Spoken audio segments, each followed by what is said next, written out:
Welcome back to Storytime. On today's episode, we're going to talk about the wars with Pyrrhus. Here's a timeline. Oh my gosh, this whole thing, we're only talking about 5 years. But what an incredible 5 years. I mean, Rome almost dies, as you're going to see. Anyway, you might want to go ahead and jot these down now, some names of battles, etc. Also, you'll want to jot down these people here and this place, a city called Tarentum. Okay, now that you've done that, I do want to start by saying some people have been asking me, hey, what about the tension between the patricians and the plebeians? We've talked a lot about that in Storytime, like domestic politics earlier. And what's going on with that? Well, if the ancient historians are to be believed, and that's a big if, the Romans supposedly kind of put those tensions aside as they were fighting against the Samnites at first, and then against this guy Pyrrhus, and then finally against Carthage. Now, after the final war with Carthage is over, that tension between the people who have a lot and the people who don't is going to come back with a massive vengeance, and you could argue starts a downward spiral of the entire Roman Republic.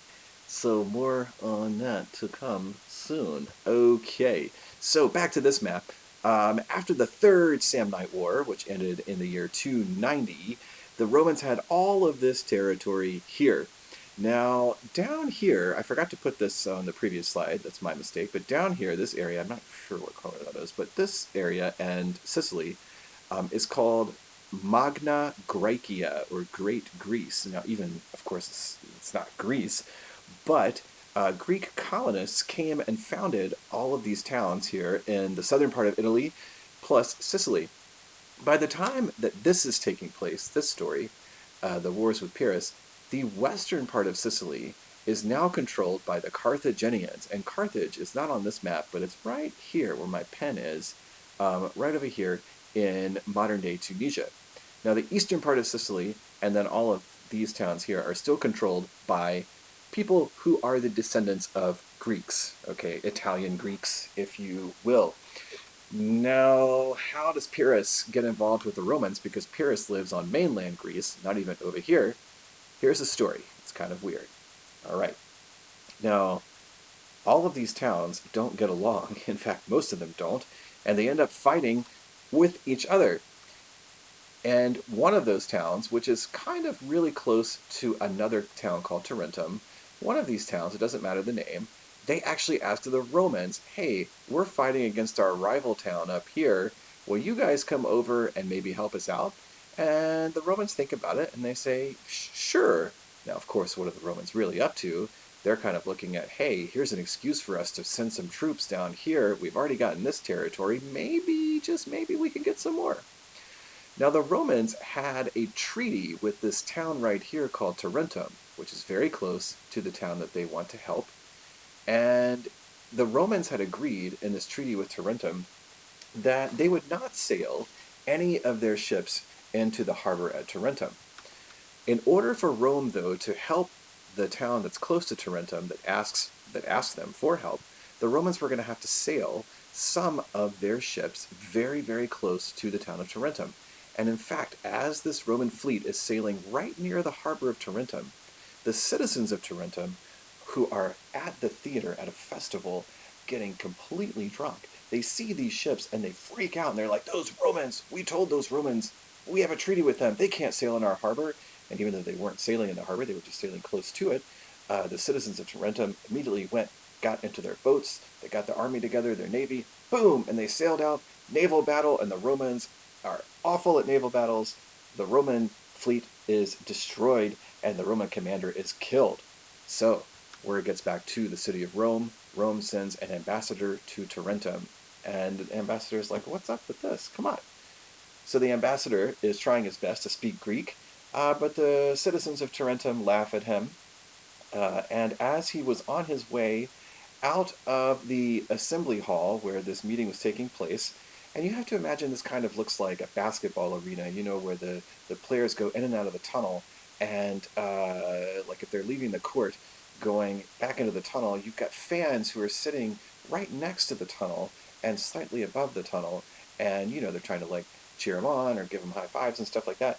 Well, imagine that the Roman ambassador, who's just been laughed at for trying to speak Greek and is making no progress whatsoever with the citizens of Tarentum, he's walking out, like through the tunnel, and one of the citizens of Tarentum who's standing above the tunnel decides it would be really funny if he lifts up his clothes and poops on the Roman ambassador, which he does. And everybody laughs, and the ambassador is not moved. In fact, he turns around and says in a loud, booming voice in Latin, which supposedly they all understood anyway, which I'm sure is not really the case, but whatever.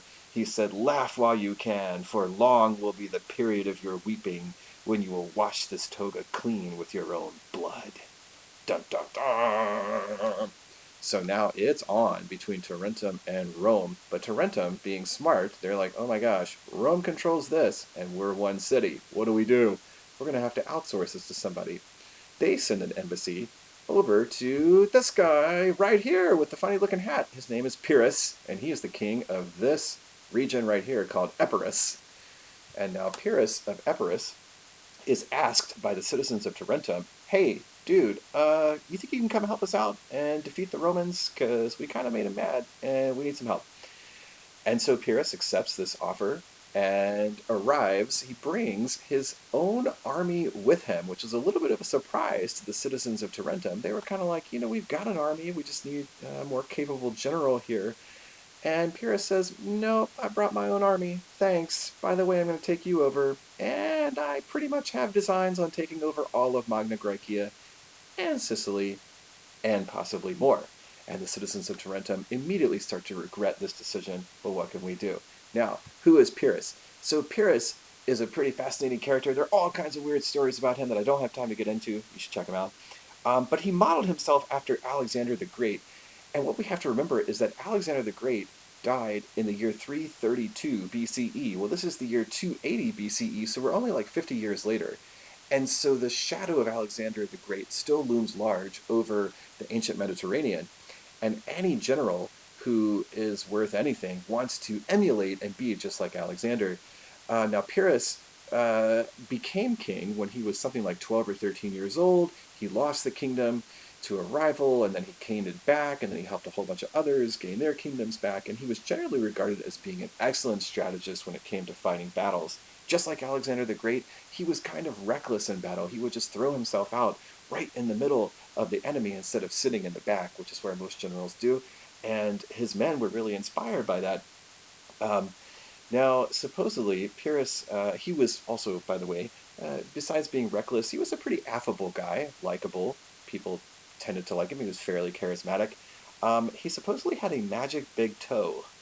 His big toe on his right foot could heal spleen inflammations and other minor ailments, and so his soldiers would often lie down and he would just take off his sandal and touch them with his big right toe, which is kind of creepy to say. Anyway, so he comes over and he's like, yeah, I'm just going to take it all over all of it. I want to do like Alexander did, but what Alexander did in the East, I want to do in the West. Some ancient historians say that he even had designs on taking over North Africa as well, just taking over all of Carthage. He comes over, and he got some people in Tarentum with him, but he has most of his army, and he engages against the Romans, boom, not in Tarentum, but right outside Tarentum, and in a town called Heraclea, and that's the Battle of Heraclea in the year 280, Pyrrhus versus one of the Roman co-consuls, and Pyrrhus has a secret weapon up his sleeve. Now, at first, Rome is doing fairly well in the battle, and then, boom, Pyrrhus calls the elephants forward, and the Romans are like, what is that? Most Romans, you have to understand, have never seen an elephant before. Most Roman soldiers have probably never traveled outside of like a 50-mile radius of where they were born. And then all of a sudden to see these war elephants, they were like, whoa, this is nuts. Kind of like, Empire Strikes Back territory. This guy's facial expression says it all. The Romans, they don't know what to do, so most of them just turn around and run. They're like, what is that? All right, so the Romans lose the Battle of Heraclea due to Pyrrhus's elephants. But by the end of the battle, Pyrrhus realizes that he's lost a lot of his key men, and he's lost really almost as many soldiers as the Romans. So even though he won the battle, it was certainly not a decisive victory whatsoever. But here's what happens. So he's beat one co-consul, and after this he decides, you know what? Sorry, I gotta go back. He's like, you know what? I'm gonna go march straight on Rome.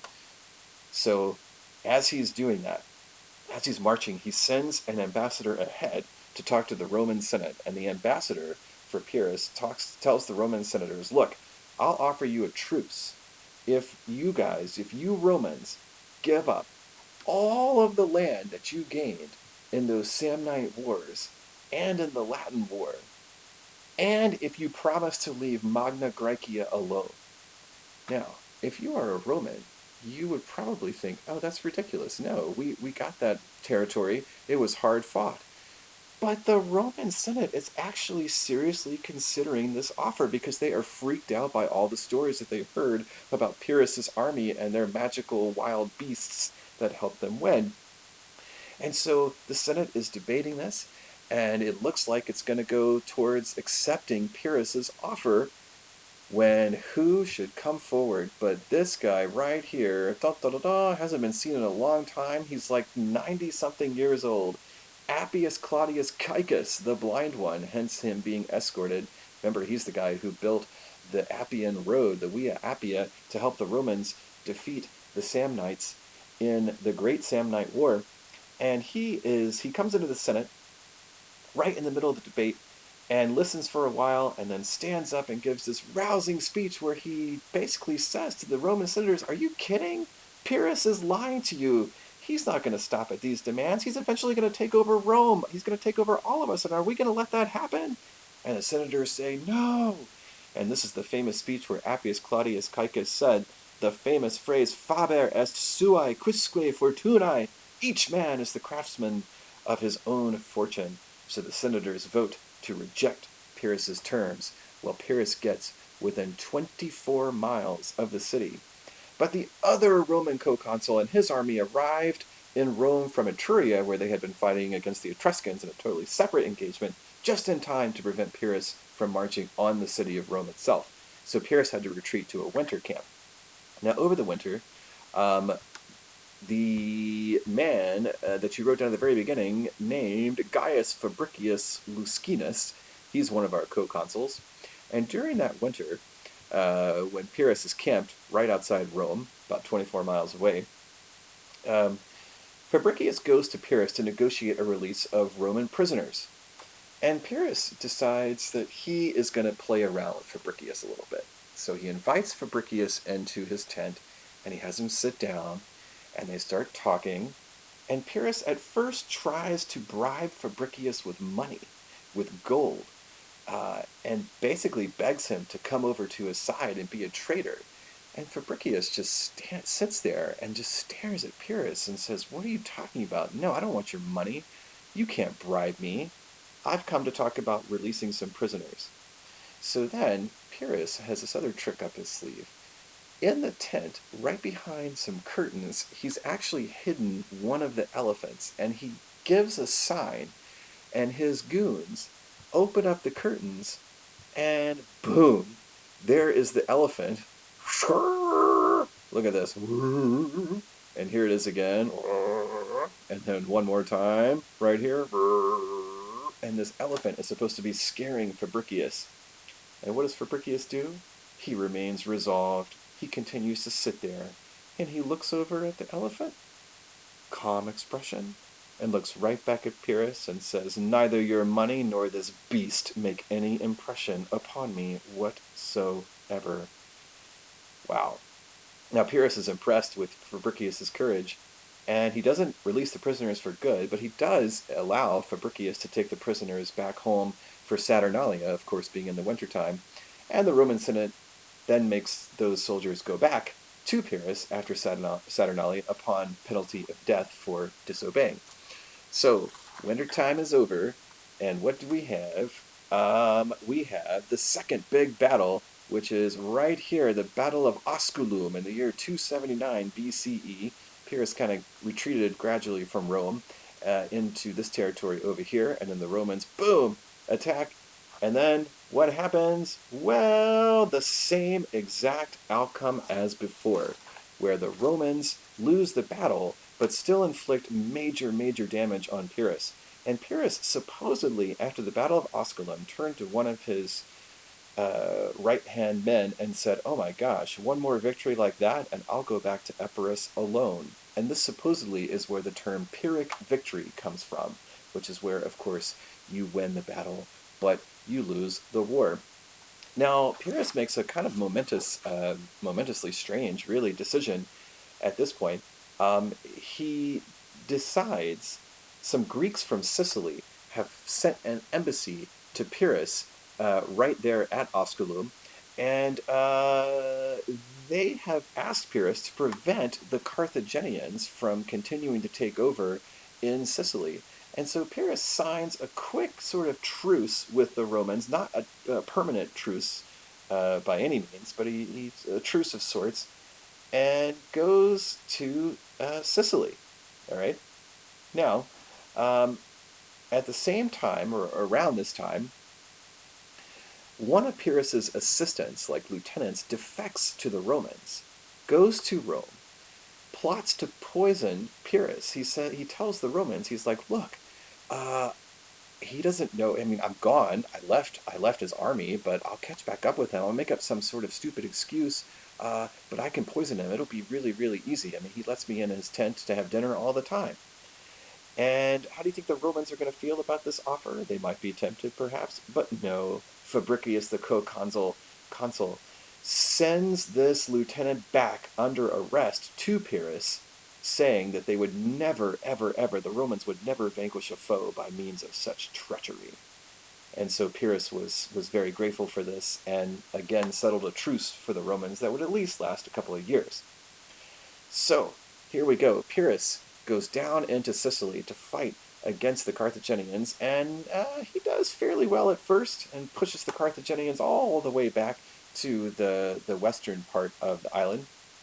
But eventually, um, he kind of gets a little bit of a revolt on his hands because he is controlling all of these Greek cities down here as well. Pyrrhus is, and they don't really like the way that he is controlling them, and so they start to revolt. And then the folks in Tarentum send word back to Pyrrhus saying, "Hey, while you've been gone, big boy, the Romans are kind of coming back down. Like, what are you going to do about it?" And so Pyrrhus decides that he is done with Sicily, that he's going to leave it. And supposedly, as he leaves the island of Sicily, he looks and says, "Wow, what a battleground we leave for the Carthaginians and the Romans," perhaps foreseeing the Punic Wars, which will occur, and the First Punic War starts over this island of Sicily. He probably never said that, by the way, but anyway. Um, so Pyrrhus does something kind of strange on his way out of Sicily. He's hurting for money at this point, and he has to resort to stealing money from a temple. He stops at this temple of Proserpina, aka Persephone, steals all the money to buy more supplies and get more troops. And then he loses much of his fleet on his way back into mainland Italy, and he takes this as a sign. Oh my gosh, I have insulted the gods. I've let this thing get to my head. I've become too controlling. I have to give this money back. And so he sends some of his soldiers to return, to go right back over the Straits of Messina there, back to Sicily, and return the money to the temple. But from this point forward, Pyrrhus kind of feels haunted, and he feels a little bit paranoid, like, wow, I've made the gods mad, and things are going to go downhill for me if I'm not careful. And in fact, they kind of do go downhill for him from that point forward. So there's one last big battle, and on this map it says Beneventum, but if you'll notice the very beginning, I had you put down Maleventum/Beneventum. This name of the city was called Maleventum, and the Romans, the co-consul for that year, in the year 275, was none other than Curius Dentatus, Mr. Toothy Man, Mr. I'm going to roast my turnip and not accept bribes man. And the Romans fight a huge battle against Pyrrhus, and the same thing happens as at Osculum before and Heraclea before that. Rome technically loses the battle, but Pyrrhus suffers such bad casualties that he decides to quit Italy altogether and get the heck out. Goes back to Epirus. Now, what's the result for the Romans? Well, for Tarentum, of course, they no longer have a massive army from a foreign land helping them out. So what happens is the Romans gradually, I shouldn't even say gradually, pretty much from the year 275 all the way down to the year 265, in a 10-year period, they basically take over all of this area.